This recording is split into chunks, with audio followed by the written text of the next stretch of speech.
Hello everyone, my name is Christian. Welcome back to my hobby blog.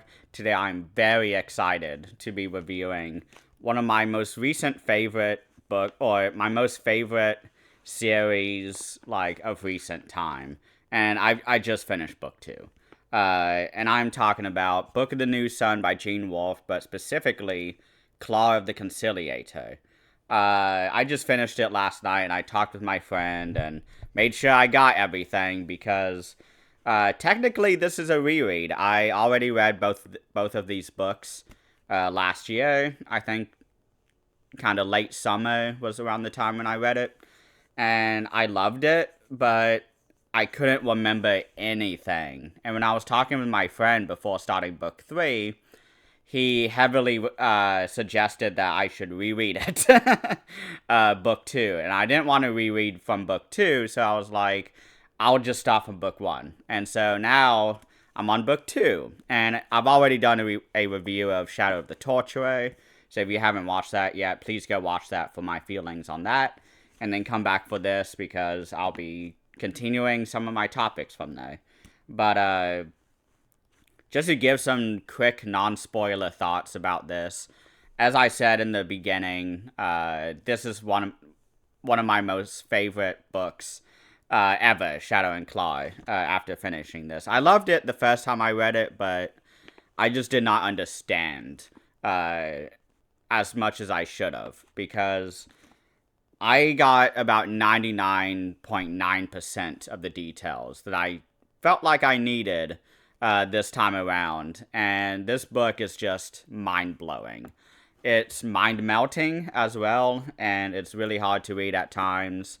There are some sections that I really struggle with, and sometimes I just give up on trying to understand it and say, whatever, I'll read that in my reread, on my second reread of this book, because this is a very quick read, actually. I can read like 10 chapters at a time, and there's about 30 chapters in Claw of the Conciliator, and it goes by so fast.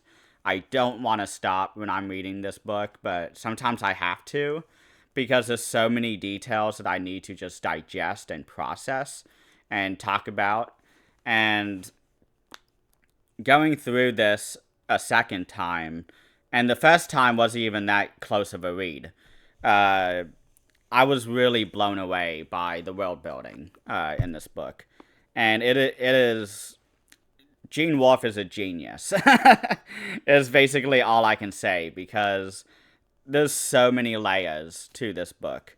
And Shadow of the Torturer, I think, is more accessible in that, it's more straightforward in terms of its storylines and the characters and just understanding the story.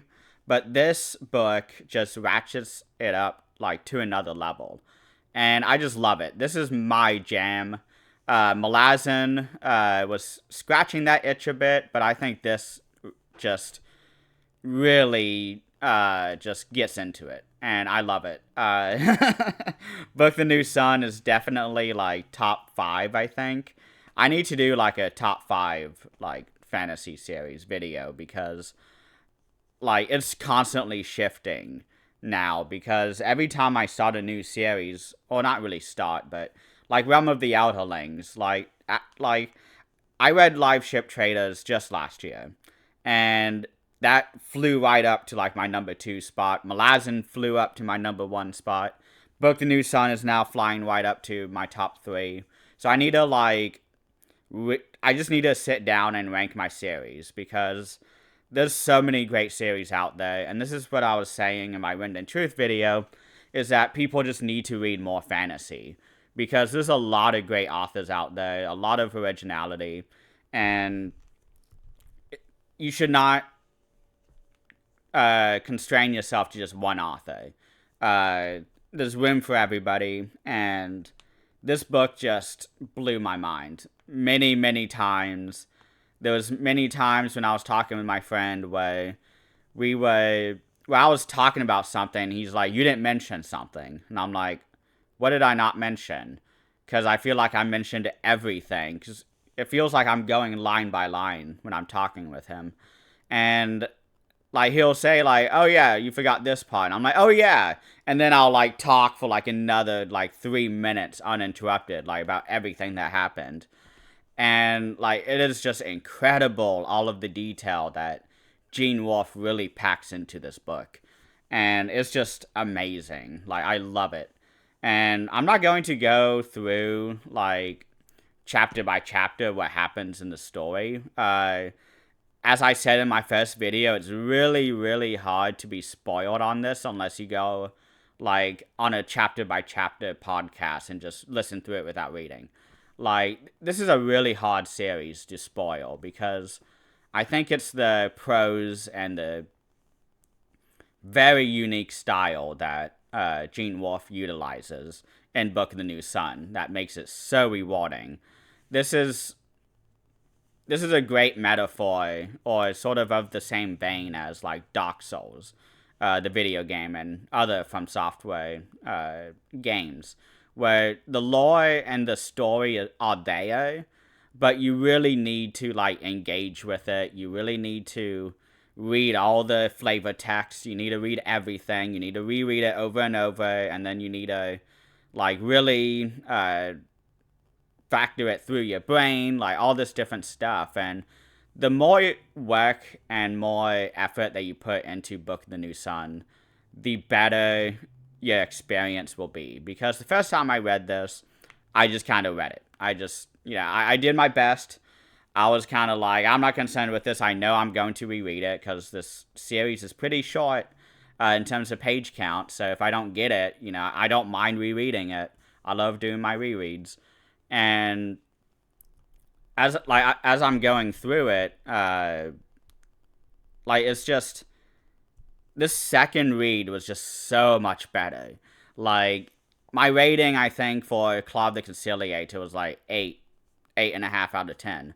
My first time I read it, and I haven't even gone into spoilers yet, but so I want to get my non-spoiler thoughts out first for those who want it, and then so I remember like giving it like an 8.5 at most for Claw of the Conciliator, and I think my rating now is like 9.5 to 10 out of 10. I don't know if it's a 10 out of 10 though, because there were like a very few tiny sections that I was like, I got nothing out of it because I just don't understand what's going on. So like, I guess I can give it like a 9.8, 9.9, because of those really tiny like chapters that I just didn't understand, and I'm like, I got the info that I got from it, but I don't know why this is important.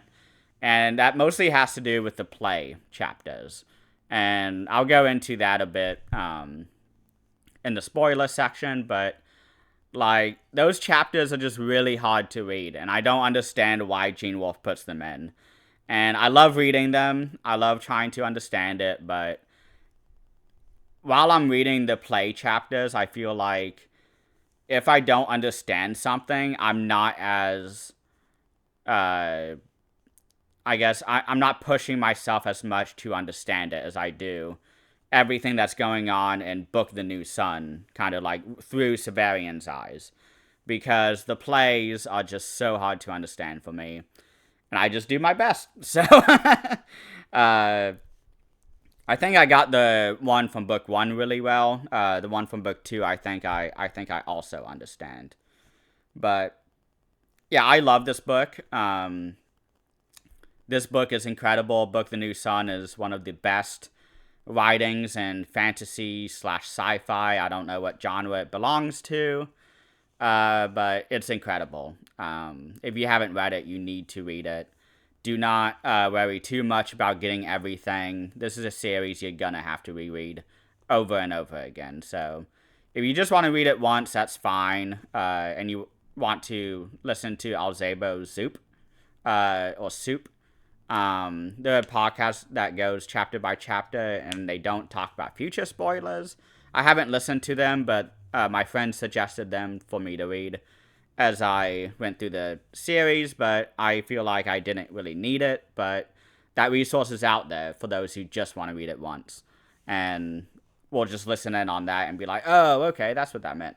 because I think that's a very valid way. This series is really hard to read. It numbs the brain. But so spoiler section. I don't have any other things to say about this book that's non-spoiler. So I just want to go through the highlights, the sections I really, really loved. The first one is right off the bat. We start the book off with Severian receiving a letter from Thecla, and we think Thecla's dead. So Severian is like, oh my gosh, like, Thecla's alive. I need to go to Thecla. And so he gets on this super big destroyer horse, and he, like, races across the landscape. We get this really great scene of him riding the horse, and he shows up to the cave, and it's actually an ambush. He's being ambushed by Agia and Agia. And so he almost kills her, and he goes into the cave at one point, and he sees a lot of these creatures that are like giant apes, but like have gremlin faces or something. I don't remember exactly the description, or human faces or something like that. And they use like cudgels and clubs and like all this stuff. It's classic like underground fantasy, race. I love it. It's kind of like a goblin or like orcs or whatever. I love it. It's right off the bat, we start the book with this, and it's amazing. And Severian pulls out the claw of the Conciliator that Algia had hidden in his saber tech. And all of these apes are like suddenly just like completely submissive to him, and they bow down to him and prostrate to him. And Severian is like, okay, this is great. Like, I'm gonna just walk out now. So he walks out, and he revives the dead, I forgot what, Orton? I guess maybe it's called an Orton, but I don't think it is. Those are the things at the gate from the end of book 1. But, yeah, so he revives one of the orc creatures with the claw, and it starts talking with him, and they separate. And I'm like, okay, I hope this guy, comes back eventually. That would be amazing. And we get, after that scene of them walking away, we hear about this creature that I think is one of the coolest creatures and also the scariest. I do not want this to be brought back to Earth in our timeline, because this creature is called an Alzabo. I hope I'm saying that right, Alzabo. And it is like a scavenger creature that like is on all fours and is very fleshy. I was kind of thinking of Witcher while I was reading this creature, but this creature like has this really long like neck thing that it can like bite into someone's like body and like absorbs its memories, and it eats its dead body and like all this stuff, and it takes on the characteristics of the body that it ate. So it gains the voice of that body. It walks like it. It just is really creepy, very fucking weird. But we hear about the story about an Azabo that had eaten like a little girl that had died, and it was scratching at the door and using the little girl's voice to get the family to open the door, and then it came in and ate the entire family. I was like, oh my god. Like, that is, like, so scary and creepy. And, like, that's the kind of shit that I love to read in fantasy, because it's not fun to read about, like, tigers doing that. Like, eating an entire family. But, like, in fantasy, you have these really disgusting creatures that could never exist. And they talk about how an Alzabo was brought from outer space down to Earth because it was great carrion eaters. Like, it is so, like, I love it. This is why Gene Wolfe is, like, shooting straight to the top, for me in terms of rating. But, yeah, oh my god, that was so nasty. After that, though, while Severian and Dorcas are walking together, there was one detail that I wrote down that I never talked about. I have a feeling it'll pay off later. And we have seen, actually, some follow-up to this, but while they're walking, Severian and Dorcas see a cathedral, and it floats up and then just disappears. And I'm like, what's that about? Like, and I don't remember talking about it with my friend either, so I know he'll be watching this, so we need to talk about that. But, like, that was such a weird moment, and I made sure to write it down because I was like, that's gonna come back at some point, so. But next we get this really fun character of Jonas, who is a robot.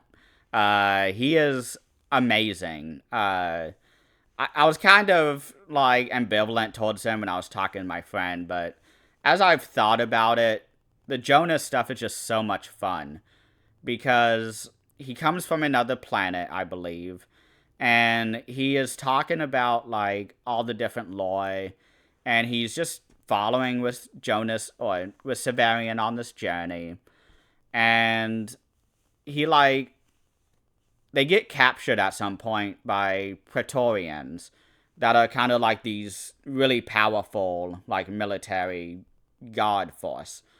And Severian and Jonas are locked up. And Jonas is kind of like deactivated because he's a robot and he just needs to hibernate and, just heal himself. So Jonas is doing that. And meanwhile, this is happening. We're getting just the most WTF moments with Severian in this, like, cave jail, where we get this creature called a notule, coming in, and it's this, like, slavering, hungering shadow creature that is hunting Severian. And at this point, the ritual has already happened, where Severian and everyone else part of Vodalus's god have eaten the body of Thecla and absorbed her memories and subconscious. That's a lot already. But so after this happens, there's many moments where Severian and Thecla are constantly battling over the body of Severian, and the consciousnesses are like overpowering the other and like remembering more like from Thecla, and then Severian will take over. But during this moment where they're switching back and forth in Severian's body, this notule is hunting him. And this little girl is like, oh my gosh, like there's something in here with us. Like this is so fucking scary. And it was while I was talking to my friend about this, because I thought she was talking about Severian in this moment, where like she had mentioned that there was this, really tall, beautiful woman of Thecla who was like in the dark, wandering around. And then there was this other form like in the room, and I took that to mean that when Severian and Thecla were switching bodies, or not switching bodies, but switching consciousnesses, I thought that meant that like Severian's was like the other side of the coin, kind of like a yin and yang of Thecla, where Thecla was like this, beautiful soul, and Severian, because he's a torturer and he'll eventually become the Artok. And I don't know how that becomes a thing for him, but so I thought like she was calling him like the dark side of the coin to Thecla, in this one body. And I was like, wow, that's really cool. I wonder what that means. And my friend was like, no, like that's a notule. There's a creature in there hunting Severian. I'm like, oh, okay. So I was thankfully he was there to correct me, because I would have assumed that for the rest of my readings. I would never have gotten that. Well, maybe I would have, because I would know what the notule is, because it's later that we see it again after the play with Baldanders and Dr. Talos and Dorcas and Jalenta, I believe, is with them at that point. But oh my gosh, it is amazing. And we get a little bit more mentions of like in-world, like our world history.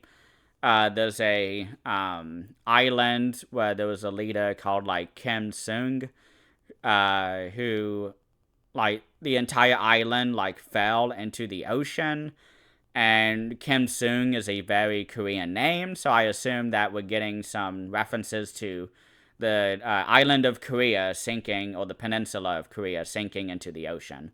And I was like, Gene Wolfe, like, you're doing it again. I love it. Like, I love these little references to our own history. So that was incredible. I love that. But to finish off with Jonas, Severian puts the claw up to him, and he kind of revives himself, and Thecla comes through in Severian's body and is able to get them out. So they escape this like torture chamber where they keep like blasting really bright blue light and just all this stuff. I don't fully understand what that is, but on next read I will, I hope. But so they escape, and Severian and Jonas walk into this room, and Jonas is like, yes, my way back to my planet. And Severian is like, what? Like, what do you mean? Like, I see mirrors. Like, and Jonas talks about how he's basically going to leave because he needs to have some repairs, because Severian discovers that he's a robot and actually not a human. So, incredible. I love it. I love these little subversions where Severian is like, oh, this guy's a robot. I love that. Like, Dr. Talos is a robot. This guy's a robot. There's a lot of robots in this series. Amazing how Gene Wolfe is just all these details floating around on top of what's going on in the story. But so he leaves. Jonas teleports away, and during the scene after Jonas leaves, Severian is going through the House Absolute, and he's looking for a spy that Vodalis told him to seek out. There's like a code words they're supposed to exchange, and then they will get Severian will get the next mission basically. And Severian goes into this painting room, and he backs up into the painting, and it ends up that Father Anira has been creating this whole other like dimensional House Absolute on top of the House Absolute. So it's kind of like the Upside Down or Tel'aran'rhiod from like Wheel of Time. It was incredible reading that, and that's not even the most WTF moment. This is without a doubt one of my favorite chapters, if not my favorite chapter of Book of the New Sun, if not fantasy in general. So Severian is talking with this Vodalis spy, and there's this giant book in the room that is like the size of a human. Like, it's really tall, really wide. And this guy is like, would you like to look into this book? You can look into the dimensions, and there's mirrors in the book, and like it was like, oh, what's in here? And they open it, and it's basically like a Necronomicon, where they open it and they see, or Severian sees like tons of shapes and sees like an entity within the mirrors and all this stuff, and he closes it. And Severian was like, oh, that was weird. Like, I didn't like that at all. And the spy is like, okay, like, here's what you need to do. Like, I'm going to open it again. And you need to really look into it and, do all this stuff. And so he opens the book again, and what happens next is like one of my favorite moments in like fantasy ever. It is so awesome. He opens the book, and Severian looks deep into it, and he is like ripped out of like the fabric of reality into space, and he sees this giant woman angel creature, and I took it to mean kind of like Mothra was this giant butterfly, but I was corrected, and that is actually a woman with really large wings with giant eyeballs on the wings, and it turns, and it's bigger than planets, by the way, and a solar system. And it's like looking down on Earth, and it like makes eye contact with Severian. And I was so like, my brain was just melting during the scene. And it is without a doubt one of my favorite chapters ever. Wow. And like, after this happens, after they make eye contact, Severian is ripped back into his body. And he's just saying, like, I will serve you and I will do whatever you say. And this guy is like, and this spy is like, oh boy, hope you're talking to me. And it sounds like, so my theory, there's been one other moment like this where Severian, like, is taken over by another subconsciousness. And I have a feeling that is the giant angel. I assume it's like a Christianity angel where it's like that meme was the biblically accurate angels, was like, these really complex shapes, like twisting and turning, and you can kind of see like a human figure in them. And there's also many eyeballs like on the body itself and like all this stuff. Like, my brain just exploded at that. I was not expecting that. This is sort of like a thing I've always wanted in fantasy, was like the Cthulhu, like Lovecraftian moment where our main character like witnesses like this giant like Lovecraftian entity and perceives it, and it perceives him back, and like all this stuff. I've always wanted that in like a fantasy book, and nothing has ever come close. I would say like It by Stephen King went close with the giant space turtle, but like this was perfect. So thank you, Gene Wolfe, for doing that. That was amazing. But yeah, like, oh my gosh, that was incredible. But after that, Severian reunites with Baldanders and Dr. Talos and everyone else. And they do another play, and we get a lot more details about the long sun and the short sun, or not short sun and all that, but the old sun and the new sun.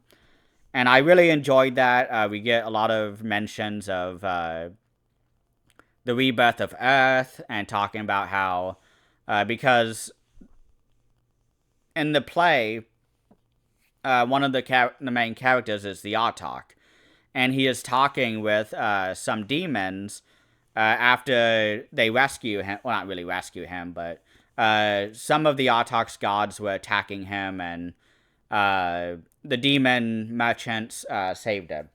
But so the Autarch is talking with these demons, and they're like, "Oh, I can't wait for you to bring in, the new sun. Like, this is going to be amazing."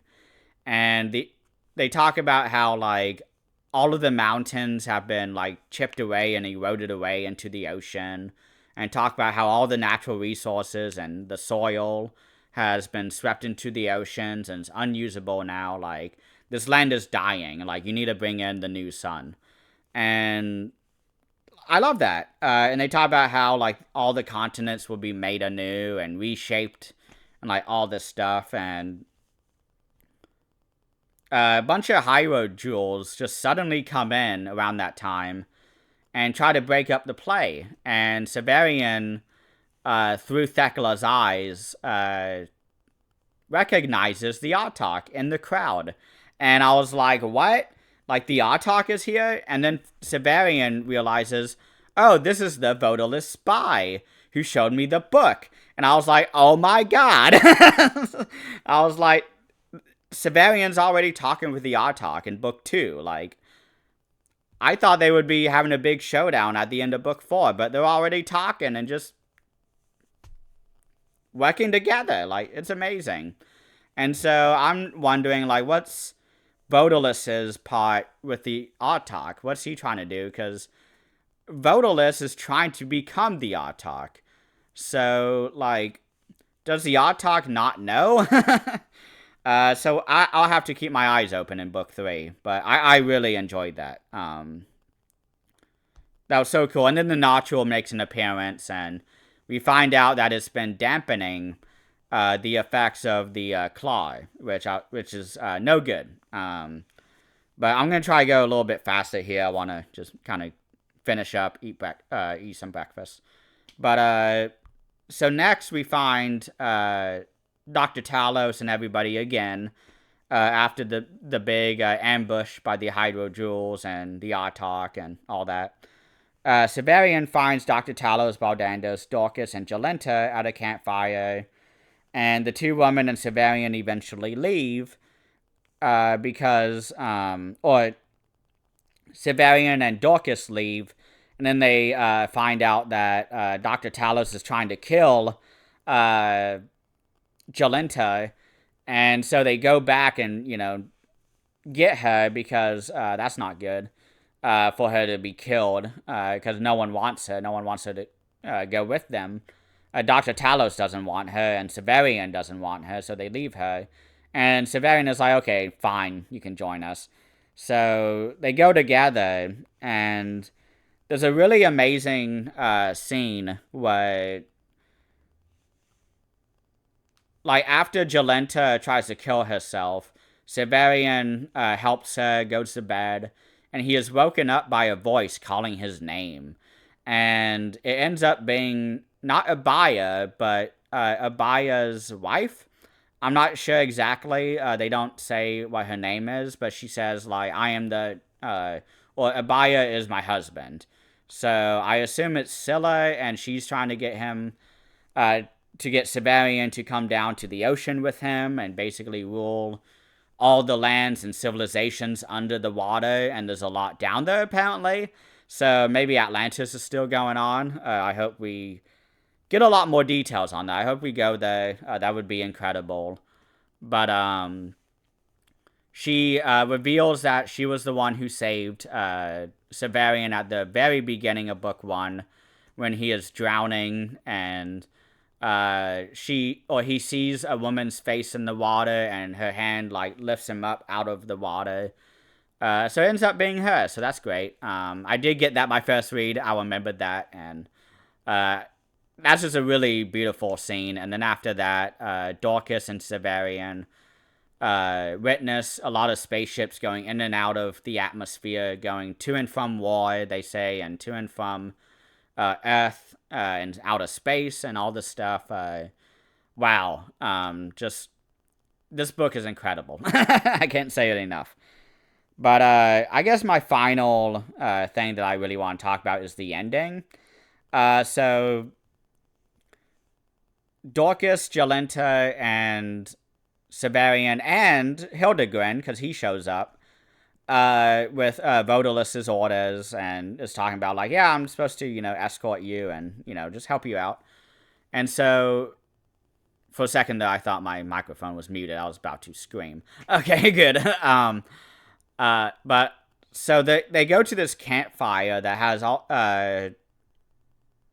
seemingly 3 old women at them, and one of them is called the Cumean, who is this like snake woman that has been around for millions of years. She's like as old as Cerberus, well, not Cerberus, Ouroboros, which is one of the other like big creature entities in this world.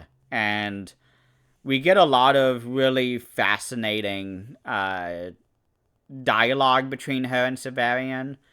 And then she talks about how she's trying to find Apu Ponchal, I believe that's his name.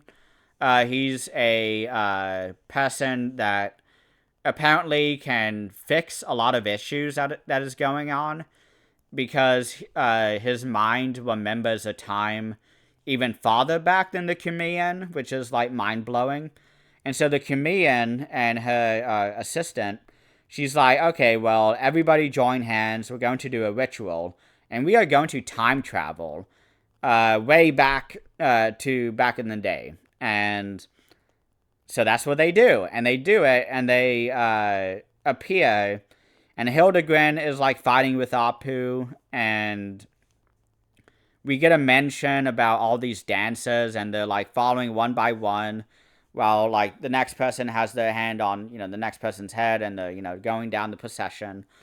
And they're playing all this music, and we see Apu, and then the book ends, and Severian is like, if you don't want to go with me anymore, I understand. I'm like, no, like, keep talking, Severian, I want to keep going. But that is the end of book 2, Claw of the Conciliator. And if you haven't noticed already, I love this book. This is one of my favorites. It's absolutely mind-blowing. And I cannot wait to get to book 3, because I never started book 3. So I'm in completely new territory for me. Because although this was, like, technically my first read, because my original read of this was so, like, disconnected. I didn't get any of this butterfly stuff, or the angels, or the Cumean at all. I definitely need to get the Folio Society editions, because like those are so beautiful, and I know there's a lot of artwork in them, and I want to see it all. So I think that's it for today. So thank you all so much for watching. Please let me know what you think about this book. It is absolutely incredible. And thank you all so much for watching if you're still here. It means a lot.